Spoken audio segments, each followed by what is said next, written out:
जय श्री कृष्ण दोस्तों, life style with God में आपका स्वागत है। दोस्तों, यहाँ पर हम श्रीमद् भगवत गीता के तीसरे अध्याय का अध्ययन कर रहे हैं, जिसका नाम कर्मयोग है।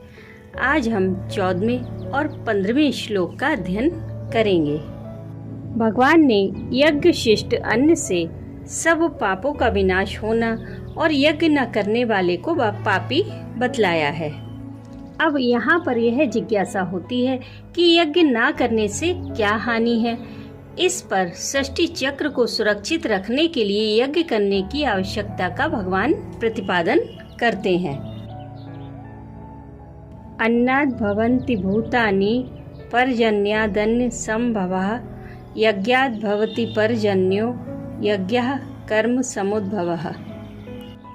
कर्म ब्रह्मोद्भवं विद्धि ब्रह्माक्षर समुद्भवम तस्मात् सर्वगतम ब्रह्म नित्यम यज्ञे प्रतिष्ठितम। तीसरे अध्याय के 14वें और 15वें श्लोक में भगवान श्री कृष्ण अर्जुन से कहते हैं कि संपूर्ण प्राणी अन्न से उत्पन्न होते हैं। अन्न की उत्पत्ति से वृष्टि होती है, वृष्टि यज्ञ से होती है और यज्ञ विहित कर्मों से उत्पन्न होने वाला है। कर्म समुदाय को तू वेद से उत्पन्न और वेद को अविनाशी परमात्मा से उत्पन्न हुआ जान। इससे सिद्ध होता है कि सर्वव्यापी परम अक्षर परमात्मा सदा ही यज्ञ में प्रतिष्ठित है। अब पहले समझते हैं अन्न शब्द का क्या अर्थ है और समस्त प्राणी अन्न से उत्पन्न होते हैं, इस वाक्य का क्या भाव है। यहाँ अन्न शब्द व्यापक अर्थ में है, इसलिए इसका अर्थ केवल गेहूं, चना आदि अनाज मात्र ही नहीं है, किंतु जिन भिन्न भिन्न आहार करने योग्य स्थूल और सूक्ष्म पदार्थों से भिन्न भिन्न प्राणियों के शरीर आदि की पुष्टि होती है, उन समस्त खाद्य पदार्थों का वाचक यहाँ अन्न शब्द है। अतः समस्त प्राणी अन्न से उत्पन्न होते हैं।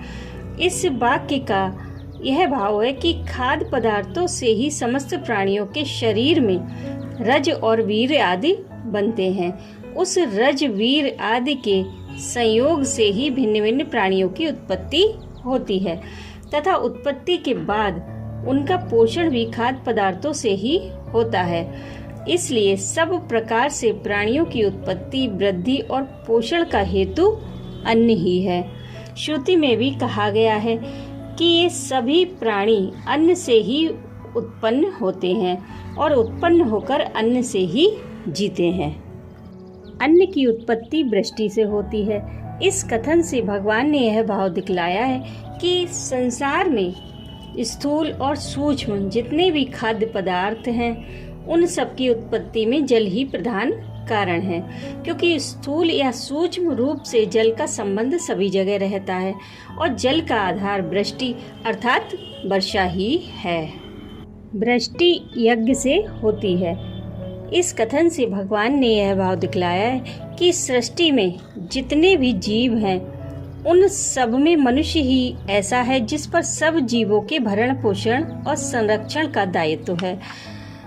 मनुष्य अपने इस दायित्व को समझकर मन, वाणी, शरीर से समस्त जीवों के हित के लिए जो क्रियाएं करता है, उन क्रियाओं से संपादित होने वाले सत्कर्म को यज्ञ कहते हैं।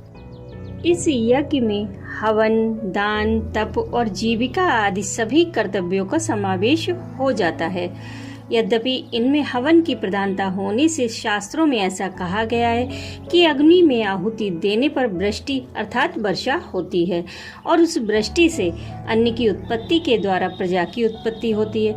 किंतु यज्ञ शब्द से यहाँ केवल हवन ही नहीं है, लोकोपकारार्थ होने वाली क्रियाओं से संपादित सत्कर्म मात्र का नाम यज्ञ है। वृष्टि यज्ञ से होती है। इस वाक्य का यह भाव समझना चाहिए कि मनुष्यों के द्वारा किए हुए कर्तव्य पालन रूप यज्ञ से ही वृष्टि होती है। हम कहते हैं कि अमुक देश में यज्ञ नहीं होते, वहाँ वर्षा क्यों होती है? इसका उत्तर यह है कि वहाँ भी किसी न किसी रूप में लोकोपकारार्थ सत्कर्म होते ही हैं।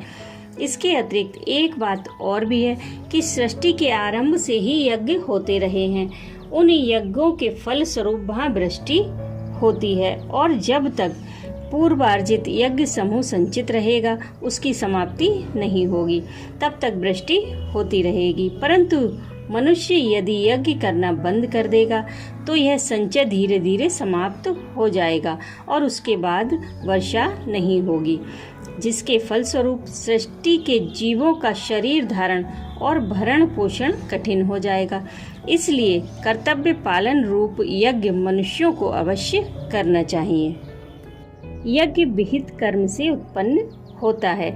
इस कथन से भगवान ने यह भाव दिखलाया है कि भिन्न भिन्न मनुष्यों के लिए उनके वर्ण, आश्रम, स्वभाव और परिस्थिति के भेद से जो नाना प्रकार के यज्ञ शास्त्र में बतलाए गए हैं, वे सब मन, इंद्रिय या शरीर की क्रिया द्वारा ही संपादित होते हैं। बिना शास्त्र भेद क्रिया के किसी भी यज्ञ की सिद्धि नहीं होती। तो समझते हैं कि ब्रह्मोद्भवम पद में ब्रह्म शब्द का क्या अर्थ है और कर्म को उससे उत्पन्न होने वाला बतलाने का क्या भाव है। यहाँ पर कर्मों की उत्पत्ति का प्रकरण है और विहित कर्मों का ज्ञान मनुष्य को वेद या वेदानुकूल शास्त्रों से ही होता है। इसलिए यहाँ ब्रह्म शब्द का अर्थ वेद समझना चाहिए। इसके सिवाय इस ब्रह्म को अक्षर से उत्पन्न बतलाया गया है, इसलिए भी ब्रह्म शब्द का अर्थ वेद ही मानना ठीक है, क्योंकि परमात्मा तो स्वयं अक्षर है और प्रकृति अनादि है, अतः उनको अक्षर से उत्पन्न कहना नहीं बनता। और ब्रह्मा तथा ब्राह्मण का प्रकरण यहाँ प्रकरण नहीं है। कर्मों को वेद से उत्पन्न बतलाकर यहाँ यह भाव दिखलाया है कि किस मनुष्य के लिए कौन सा कर्म किस प्रकार करना कर्तव्य है। यह बात वेद और शास्त्रों द्वारा समझाकर जो विधिवत क्रियाएं की जाती हैं उन्हीं से यज्ञ संपादित होता है और ऐसी क्रियाएं वेद से या वेदानुकूल शास्त्रों से ही जानी जाती हैं। अतः यज्ञ संपादन करने के लिए प्रत्येक मनुष्य को अपने कर्तव्य का ज्ञान होना चाहिए। यहाँ पर वेद को अक्षर से उत्पन्न होने वाला कहने का क्या अभिप्राय है, क्योंकि वेद तो अनादि माने जाते हैं। पर ब्रह्म परमेश्वर नित्य है, इस कारण उनका विधान रूप वेद भी नित्य है, इसमें कुछ भी संदेह नहीं है। अतः यहाँ वेद को परमेश्वर से उत्पन्न बतलाने का यह अभिप्राय नहीं है कि वेद पहले नहीं था और पीछे से उत्पन्न हुआ है, किंतु यह अभिप्राय है कि सृष्टि के आदि काल में परमेश्वर से वेद प्रकट होता है और प्रलय काल में उन्हीं में विलीन हो जाता है। वेद किसी पुरुष का बनाया हुआ शास्त्र नहीं है। यह भाव दिखलाने के लिए ही यहाँ वेद को अक्षर से यानी अविनाशी परमात्मा से उत्पन्न होने वाला बतलाया गया है। अतः इस कथन से वेद की अनादिता ही सिद्ध की गई है। सर्वव्यापी परम अक्षर परमात्मा सदा ही यज्ञ में प्रतिष्ठित है। इस कथन से भगवान ने यह भाव दिखलाया है कि समस्त यज्ञों की विधि जिस वेद में बतलाई गई है वह वेद भगवान की वाणी है। अतएव उसमें बतलाई हुई विधि से किए जाने वाले यज्ञ में समस्त यज्ञों के अधिष्ठाता सर्वव्यापी परमेश्वर सदा ही स्वयं विराजमान रहते हैं, अर्थात यज्ञ साक्षात परमेश्वर की मूर्ति है। इसलिए प्रत्येक मनुष्य को भगवत प्राप्ति के लिए भगवान के आज्ञा के अनुसार अपने अपने कर्तव्य का पालन अवश्य करना चाहिए। राधे राधे।